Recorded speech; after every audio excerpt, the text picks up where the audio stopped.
Hello and good morning, everyone. So first of all, thank you everyone for accepting our invitation. Many of you, already know us as for Automotive exhibition. Today we are here for the first presentation and launch of the new project called Futurmotive Expo and Talks. So let me introduce and thank also today's speakers. So Gianmarco Giordo, who is the director of ANFIA. ANFIA is the Italian Association of the Automotive Industries. Benjamin Krieger is the Secretary General of CLEPA, European Association of the Automotive Suppliers. Frank Boujon, the President of EGEA, European Garage Equipment Association.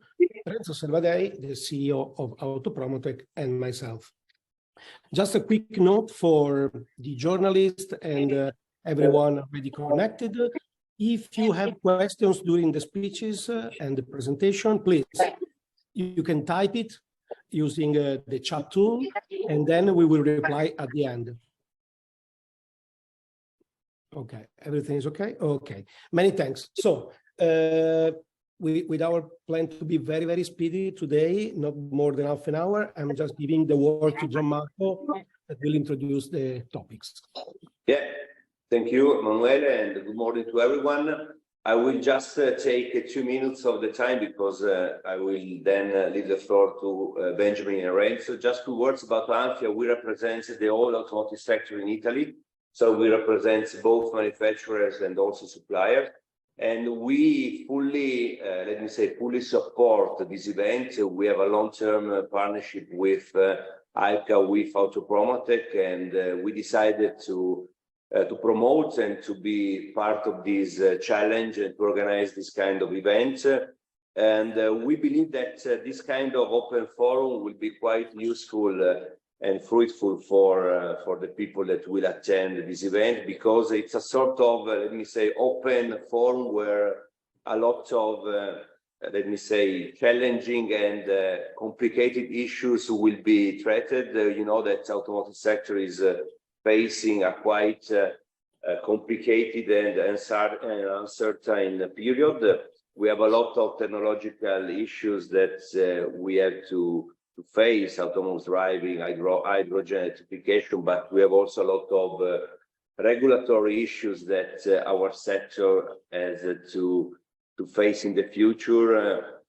Probably Benjamin afterwards will speak about some of the topics like CO2 standards for vans, for heavy duty. It's a new proposal that came out just a few weeks ago, a Euro 7 and so on. And all these topics will probably also affect also our, workforce, because we are quite worried about the fact that some of these issues will probably put at risk some jobs in Europe and in Italy. We just analyzed the Italian situation, and we have almost 70,000 jobs that are at risk, and also 400 companies that now work in, the traditional powertrain technologies and have to, reconvert their production, their portfolio of the product. So a lot of themes, a lot of issues, and again, thank you for this opportunity, and I leave the floor to Benjamin, that is the Secretary of CLEPA, that is our European association that represents the supplier. Thank you. Thank you, Gianmarco, and thank you for the invitation, of course, to everyone. Very pleased to be here, and can also underline what Gianmarco just said, support fully the activities, also the event you're planning later in this year. So very briefly, as introduction of myself, my name is Benjamin Krieger. I'm Secretary General of CLEPA. That's the Association of the European Automotive Suppliers Industry. We're based in Brussels. We represent 12 national associations, and very pleased to have amongst them also, of course, ANFIA in our membership, next to the national associations from other EU member states. A bit above 120 direct corporate members as well. We are following the political debates on European level. We support research and development policy, defining priorities and facilitating funding. And we are active on international harmonization. And of course, do our best to positively profile the automotive industry and the automotive suppliers industry in political discussions. I've been invited to speak today to challenges in the coming years for the automotive industry, for the automotive suppliers, also for the aftermarket, of course. And I've been given 10 minutes. So that's a bit of a challenge, because I've never seen an agenda that is as broad as we are currently seeing in terms of policies, in terms of regulation, in terms of change that is driven in the market itself than these days. So this is a bit tricky, but I will do my best to summarize briefly what we see as the main areas of work for the coming years. We have, of course, the twin transition, green transition towards more sustainable mobility. In there, we have the regulations and policies in the Green Deal, the ICE ban as of 2035, and the CO2 regulation for cars and vans. The now starting discussion on CO2 standards for trucks. We have Euro 7 in there as a complement to both these, and of course the need to achieve a coherent, consistent package at the end. But the Green Deal is of course much broader than that. There are rules in that in there on sustainability, on reporting obligations, on responsibility for the supply chain, limitations on international value chains when it comes to, for example, carbon border adjustment mechanisms, also financing in rules on taxonomy, which are not specific to the automotive industry, but will have an impact on the automotive industry and also on the aftermarket.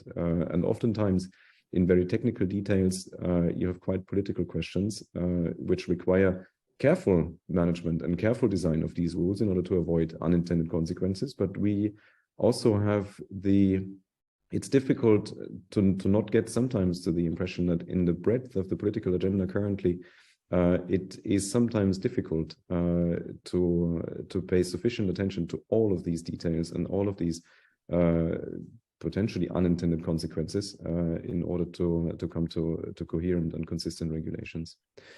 And this is what is driven by regulation. Then, of course, we have a digital transition, which is driven more from the market side, from the demand side, but poses not less change and not less challenges to the industry in order to keep up and master this change. This all, not least, in competition to other regions in the world.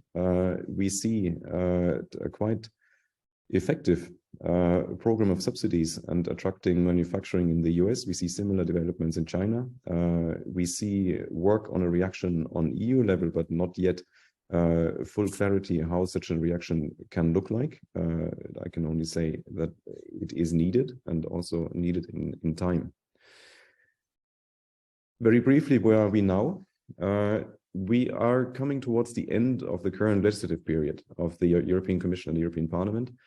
So we are going to see a period of consolidation, finalization of political debates in this year. The Commission is not going to make proposals or only what is necessary, really, as of later this year. We are going to see a stop of the political discussions beginning of next year, election campaign then as of March, more or less. So this is when everything has to be done and settled. Otherwise, discussions would stop for the time of the elections and then resume afterwards. We're going to see a new commission in place probably in the autumn of 2024, resumption of legislative work and policy discussions, then also with the new parliament as of fall 24, beginning of 25. That on the timeline that we're currently on. So what do we need to conclude until then? We have the CO2 targets for heavy-duty vehicles. In there, we saw a positive development. We evaluate it as a positive development, a 90% target in 24. But that, of course, is positive because it's not a 100% target. So there is no ICE ban, no ban on the internal combustion engine in this proposal for a regulation. However, a 90% target is still very steep. It will drive electrification and also the trajectory up there, 2030, 2035.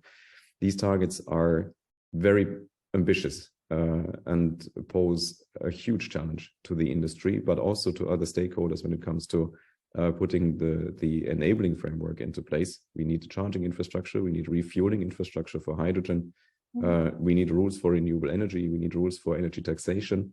The ETS ideally as well should be part of a consistent package, but there we see much less progress. On CO2 for cars and vans, this discussion was meant to be at an end and has taken now another chapter. We need to see what comes out of it.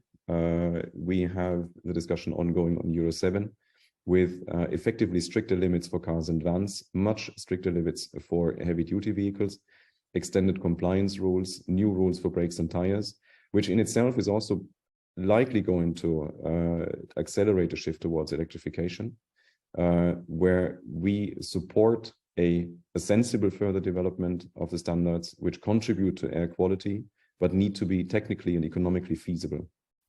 There are many other discussions ongoing, which are specifically relevant for the aftermarket, the motor vehicle block exemption regulation that allows for access to the spare parts markets where current rules expire in 2023. But we are working towards an extension and also an adequate review of the rules to bring them up to speed for the development of the market.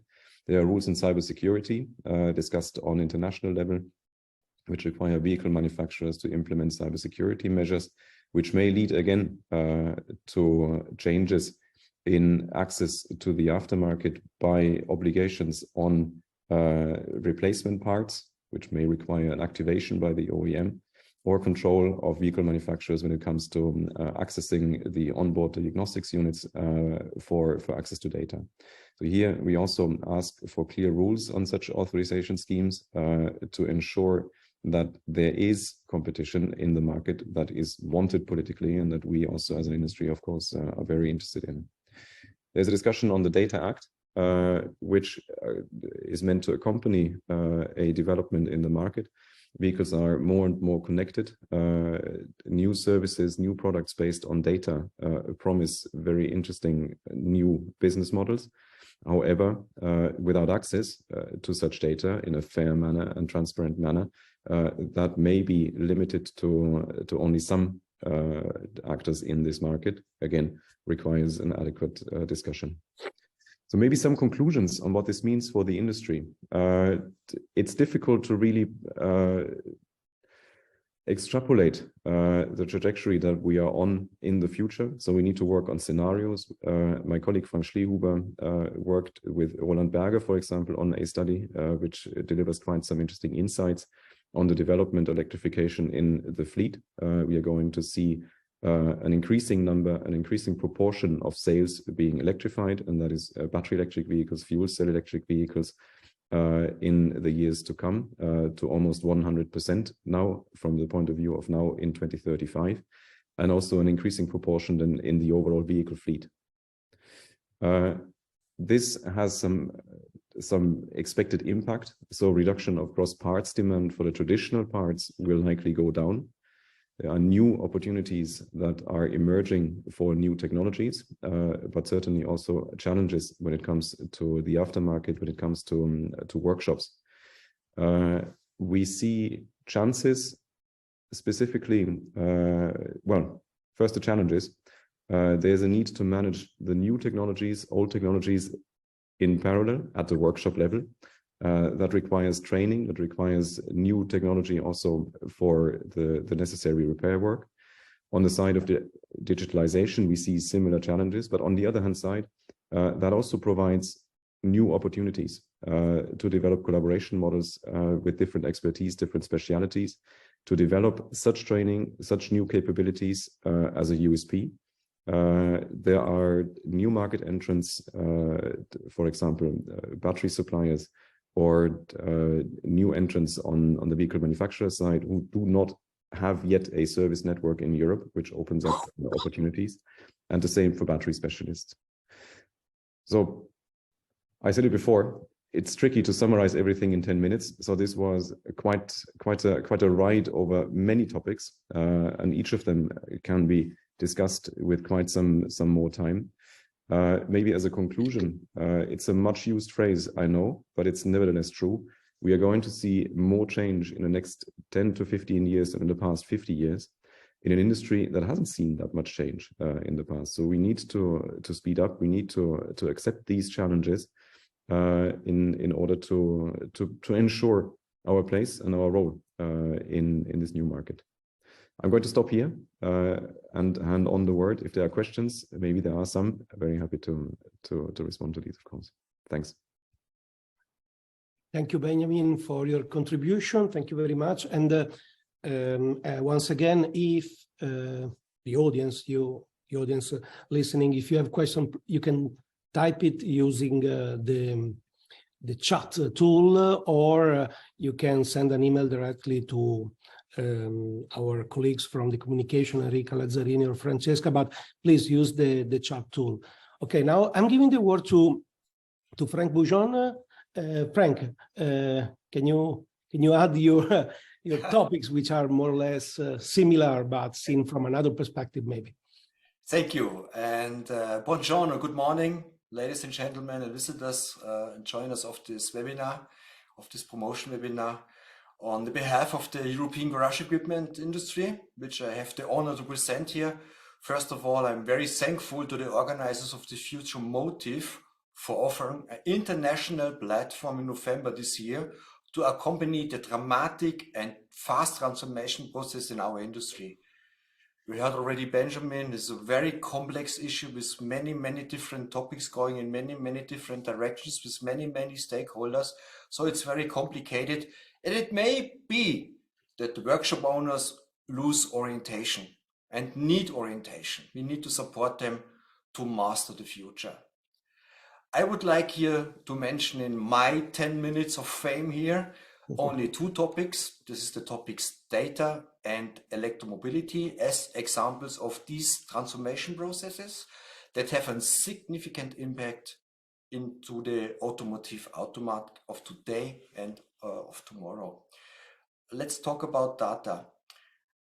With the so-called Data Act, the European legislator has set the basic legal framework for dealing with data. Data which are generated by devices, which are generated by machines, and very important for our industry, also data generated by road traffic vehicles. What did we learn from this Data Act? Generally, the owner of the device, the owner of the machine, the owner of the vehicle is also the owner of the data. This is a very good orientation point now, but this general narrative is not sufficient for our automotive aftermarket segment. So the data challenges, especially for our industry, are now to be addressed to a sector-specific data regulation. As Benjamin already also addressed, we need a sector-specific data regulation for the automotive market or the automotive after-sales market. The goal is here to develop a compromise that balances the interests of all market stakeholders in a fair manner, which I think is a very complex, high-tech driven and a complicated challenge. But the outcome of this sector-specific data regulation will impact our industry for the next decades. So it's very important for our future of our business. Another example, more practical, concerning the world of the workshop equipment, is the electromobility. The electromobility is triggering a further transformation process that will also impact the workshop world. And as an example, I want to use a simple technology which is known for centuries almost. This is the lifting of vehicles. Sounds simple. We know we lift vehicles since 100 years almost. But we also learned now in the last years that electric vehicles are basically heavier than the vehicles we have known so far. And considering the battery itself is by far the most heaviest component of such an electric vehicle. Thus, new lifting solutions are needed to handle the batteries with care in case of substitution, maintenance, or repair. So it's not only about health of states, repair of battery, it's just a simple battery handling. So we need new lifting solutions for the new car models which are arriving the markets and are arriving the workshops. But at the same time, it must be taken into account when you put out a battery from the vehicle on the lift, that the weight distribution of the electric vehicle is totally different to the weight distributions what we know today. So it might be that the vehicle may drop off the lift. So this is a new challenge for our industry, and we need to provide solutions for that. And as you see, we also, the complete industry, have to adopt to these new challenges which are arriving or which are triggered by these transformation processes. So the wheel of transformation is spinning very fast. There would be many more examples. We heard it already from my former speakers. And I'm really excited to look forward to the Futurmotive, which is an excellent opportunity to get an update on the latest information, on the latest products and services, and it should provide orientation for the workshop owners to master the challenges. Thank you again for having me, and I look forward to November to see you all again in the Futurmotive. Grazie. Thank you, Frank. Thank you for your contribution. Now we can introduce the project itself, Futurmotive Expo and Talks. So Renzo Servadei will introduce first, and then I will go on with some additional information. Renzo. Thank you. Good morning to everyone. First of all, let me thank all the fellow speakers that joined us today. It is of crucial importance for us in this particular moment to act together and as an industry. I say this particular moment because what we are doing is deeply connected with the current affairs. As we all know, one of the words that are most pronounced, most stressed in our time is sustainability. We need to work for a sustainability future is one of the catchphrases that we hear the most lately. In this path toward sustainability, which is totally shareable and acceptable, the automotive industry is put at the center of the discussion. Hence, the decision of the EU Parliament to ban new combustion engine car from 2035 and the subsequent transition of the sector toward new form of alternative supply for the vehicles.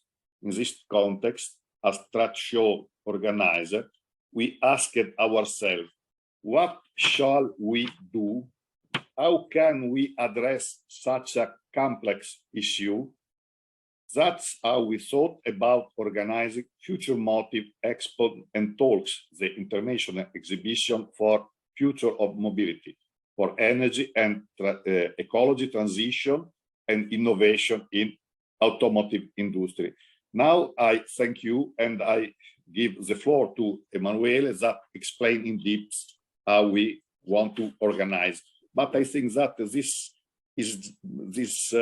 meeting is an example of what we want to do. It's important that we act together. Thank you. I give the floor to Emanuele. Okay. Okay, Renzo, thank you. And I'll try to go on describing the main features of the event. So, okay, that's the right slide. So let's go deeper into this Futurmotive project. So Futurmotive Expo and Talks will take place in Bologna Expo Center on November 23 for the 16th to the 18th, 3 days of exhibitions and seminars. Moving forward from our traditional Autopromotech target, this event will involve all the professional segments of the automotive ecosystem on an international level, mainly, let me say, European, but the aim is to be international since the very beginning. In the pavilions, there will be much space devoted to the exhibition, while at the same time, you will find a series of conferences about the energy transition, and many related topics already introduced by Frank and by Benjamin and by Gianmarco, with important contribution from key national and international speakers. So now let's focus a bit on the exhibition side of the project. Okay, here you can see in this chart, you can see the sectors which will be part of the Futurmotive exhibition. Some industrial areas that will be represented at Futurmotive Expo and Talks. So components, equipment and material, car repair networks, alternative fuels, the manufacturers and developers for battery technology, and moreover, you will find the connectivity and self-driving cars manufacturers and ecosystem, the technology for any kind of future mobility, infrastructures and fleet in the challenge of the energy transition, facing the challenge of the energy transition. So these will be the sectors. Okay, in this new chart, yeah, you can see the detailed map of Futurmotive project. So there will be trios. So we are still in the first stage of the development of this project. So we thought that the event will be this size. So trios, halls 14, hall 16, and hall 19 of the Bologna Expo Center, and probably many of you listening already know the Expo Center because you already visited Autopromotech in the past. We're going to have even 2 external areas with approximately 25,000 square meters of exhibitor surface. As we are addressing the entire automotive industry, we created some interesting cooperations that will be an added value to all our audience. In fact, next to us, there will be another specialized tiny exhibition called eCharge, the event dedicated to electric vehicle charging, infrastructures, and electric mobility industry, and another little event called the Fleet Management Academy, a professional event dedicated to fleet and mobility management. Moreover, on November 16, we will proudly host the 2023 edition of the Recycle Awards ceremony organized by Valley Bridge Media Services. Okay, introducing a bit more about Futurmotive, slide 7, okay. Those will be the themes that will be explored in the talks section. So the energy transition in the automotive ecosystem will be explored by a technical and operational viewpoint based on some strategic point of view, which are here described. So the industry and its role for a sustainable and prosperous future. So energy sources, infrastructure, industrial conversions, and any transition trends. And here probably Benjamin introduced already the big challenges ahead. Then the data explosion, the big data management in the upcoming years, the ownership, the enabling technologies for data access, and the cybersecurity. And Frank Bujon here described already perfectly threats and opportunities we are facing as an industry in the upcoming years. Moreover, connectivity, which means smart cities and mobility for the sustainability, artificial intelligence for the future mobility and new business models. And then the supply chain, so from rare materials to strategic components, all the changes in perspective to secure the supply chain in the future. The job market, so the changes of supply jobs demand due to the energy transition impacting the automotive sector, and networks. So the value of aggregation in the automotive repair for the competitive market in the upcoming years.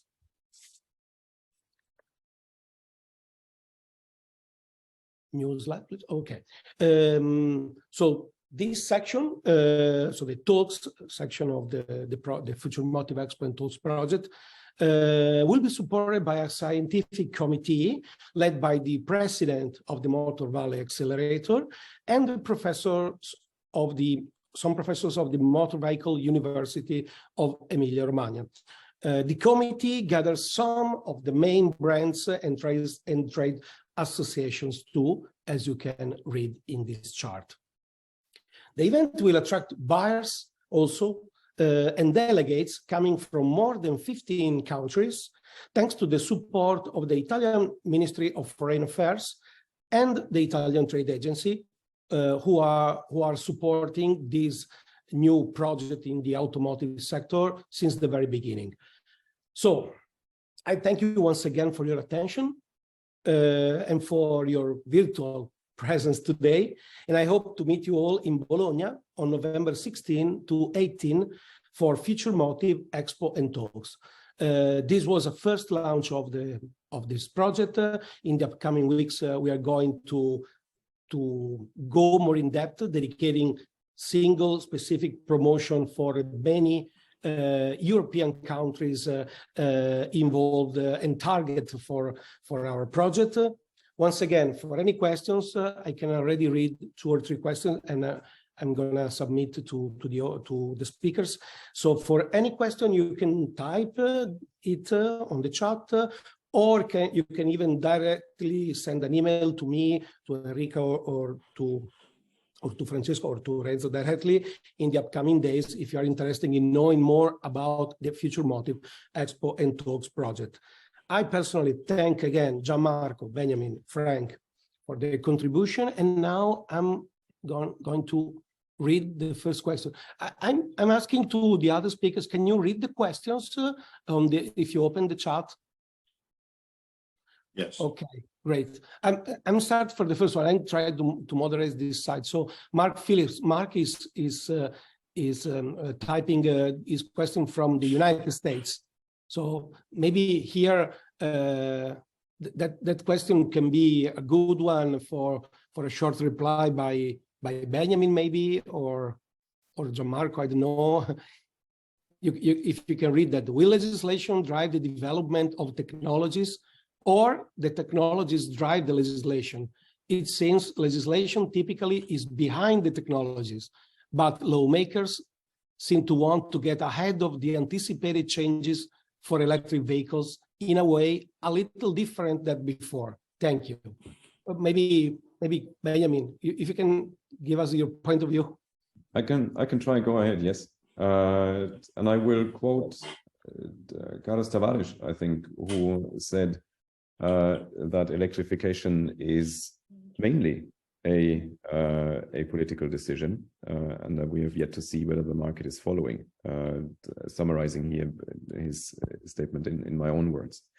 So certainly on European level, we see very ambitious legislation that will drive electrification and will drive the use of zero-emission vehicles, battery electric vehicles, fuel cells, for example. We have yet to see the enabling framework being put in place, charging infrastructure, refueling infrastructure, also the availability of renewable energy, green hydrogen, the availability of battery cells, the required raw materials, rare earth, lithium, for example, where we see risks, at least uncertainties, whether we will really have this enabling framework in place in order for electromobility and zero-emission mobility to ramp up in the market as it's needed to meet the targets. Thank you. Thank you, Benjamin, for your reply. I'm reading a couple of questions coming from Zafer Akduman. I hope to have pronounced the name correctly. So probably those questions are for Frank, but I'm first reading them. Then Frank, you can try to reply briefly. So since Frank speaking lifts, the battery on the EV does make how much different on car's weight compared to a normal car? That's the first question. And the second one is starting from the first on rim, mobility goes on rims and tires. I wish to see their RMA European tire and rim manufacturers and tire manufacturers, since future mobility also will be on tires as well. So probably Frank can reply to the first question about the weight of the batteries and the changes on the weight of the cars, and Renzo can reply on the presence of RTMA. Frank? We're not having Frank too because he's left. Okay, so maybe I don't know if Gianmarco can reply a little, very briefly about this changing in cars due to the weight of batteries. So the topic for the future, maybe. Yeah, I'm not an engineer, I'm not an expert, but I can see that it's an item. The fact that an electric car will weigh more than a combustion engine car. We foresee about 300, 400 kilos more. It depends on the power of the battery. In fact, our industry is also the supply industry is working a lot in order to find a way to light the weight of the vehicles. We have a lot of companies also in Italy that are working on new materials like carbon fibers, composites, because let me say, the mission to light the weight of the vehicles will be more and more important in the future. So I totally agree with the statement that the person made for the question. Yeah, and I will add with an impact on what concerns the workshop equipment and any equipment related for the assistance. So Renzo, what about the tire industry and the RTMA European tire presence inside the Futurmotive Expo Talks project? For sure, also the tire industry are parts of this event, but the challenge of tire industry is similar of the challenge of all the other components, and as you have underlined before, we also have the presence of well-read press, and they organize the recycling award because the recycling is one of the topic of the future. But I think that we will have also a presence of tire industry in Futurmotive. Okay. There's another question that can help us to explain a bit our project for the future. So the question coming from Mohamed Arejal, I hope to pronounce it well. Does this new event challenge the Automotive show? So Renzo, we can have it is a very, very interesting question, because this is a different project. Automotive traditional exhibition will take place in 2025 in the odd years, because we ask people, and all the exhibitors and all the visitors want that we organize a properly calendar of European exhibition. This way, we speak with other organizers, and for example, Automechanica will take place in 2024, Autopromotech in 2025. In this way, there is no 1 year with a lot of exhibition and the other year without exhibition. For this reason, I confirm that Autopromotech Tradition Exhibition will take place in 2025. This is a special project because of the importance of this moment, and it's crucial that we speak together, because we know that if we make something wrong, probably we lose a lot of opportunity, a lot of workers, a lot of industry, and we know that for sure in Italy we know the ANFIA statistic by heart and ANFIA think, and Gianmarco, if I am wrong, can underline my mistake. In Italy, automotive industry have just a 10% of gross profit of Italy is on the automotive industry. This way is important to organize this event, but is completely different of Autopromotech that will take place in 2025. Yeah. So okay. So we can confirm. So because we have many, if you can see, even other journalists asked when the next Autopromotech will take place. So this new project is set for November 2023. Autopromotech is set again at full throttle in May 2025, and that's it. So we will see if this Futurmotive experiment or new project will have its own life in the future, but these are the dates by now. So November 23, Futurmotive Expo Talks, and then Autopromotech back on track, May 2025. There's another question coming from Knut Zimmer. Knut Zimmer is asking, will the Futurmotive talk in November also focus on commercial vehicle? Renzo, can we say something about this? Yes, it's a general use, because as someone spoke before, is a problem of automotive industry, because and it's not focused on a car or truck or light vehicle or something else, because is a general question. And the issue is the transition, not car or truck or light vehicle, the sustainability of transition. Okay. I would say that by now we replied to every question arrived here at this presentation. So once again, thank you to all the speakers and to all the association who helped us in this presentation today. Thank you, Benjamin. Thank you, Franco, who already left, and thank you, Gianmarco. So we are all fully available for any additional question in the upcoming days. And now our path is just started, even at the international level.